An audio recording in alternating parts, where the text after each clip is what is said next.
Okay, so now we're ready to start combining all of our ingredients. I just want to make a correction.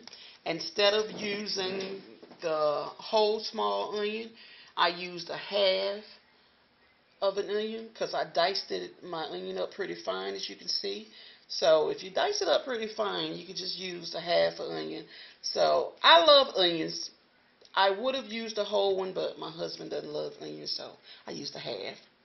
Okay, now we're going to open our pouch and start adding in our tuna right from the pouch. And you want to look in there to make sure you get all of your tuna out. Want not, waste not. Sometimes they get caught in the corner. Okay, and remember, I'm using 3 pouches here.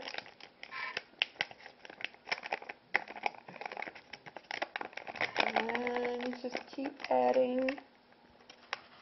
Oh, make sure you get into the corners of the pouch where the tuna tends to get caught. And on to the last pouch here. Squeeze it around. You always get one out of the bunch. Okay. And then we're going to add our 2 eggs. 2 eggs.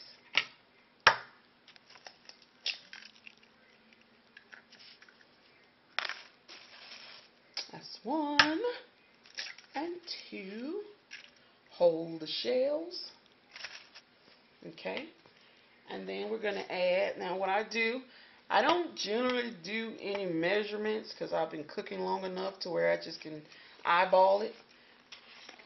So what I'm going to do is I'm going to use the top of the seasoning to use as measurement for me. And I'm just going to add enough garlic powder to simply cover, as you can see, the bottom of the cap. And that should be enough. Those of you that are good with measurements, fine. You might know how much I just used, but it looks like it may have been probably a teaspoon of garlic powder. And I'm going to do the same thing with the onion powder. Once I get it out. And this is, again, this is the onion powder. Okay. And lemon pepper seasoning. I'm just going to sprinkle this in because you can see the cap is a lot larger than the other ones.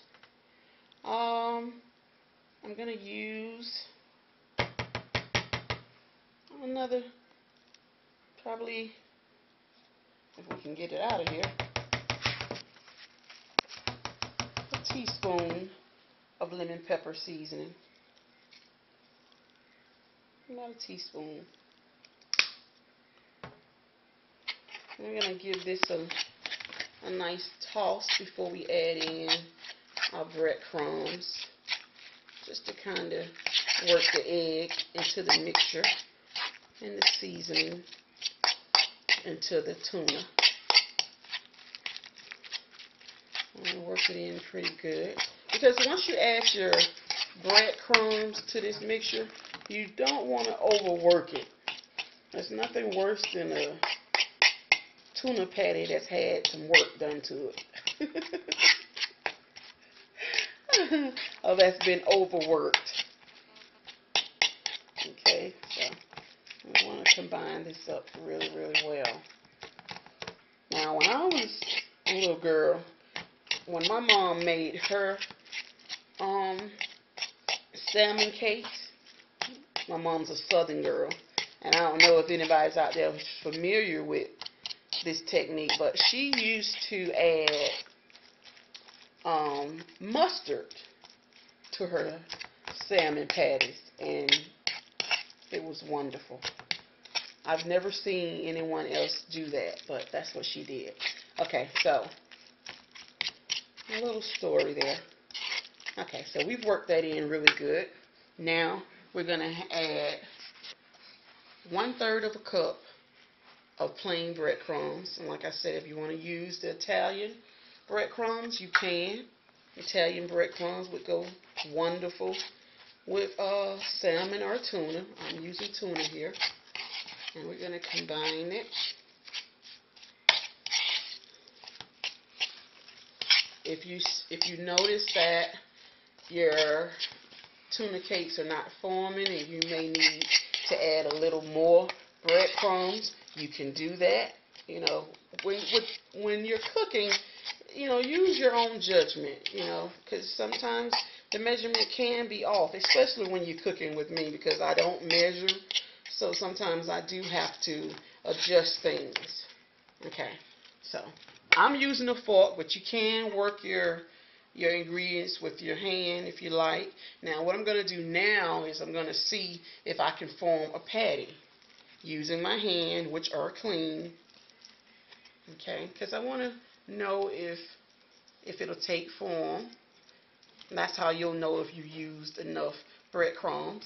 And as you can see, it did. It's holding its shape. And the final test will be when we add it to the grease, the olive oil.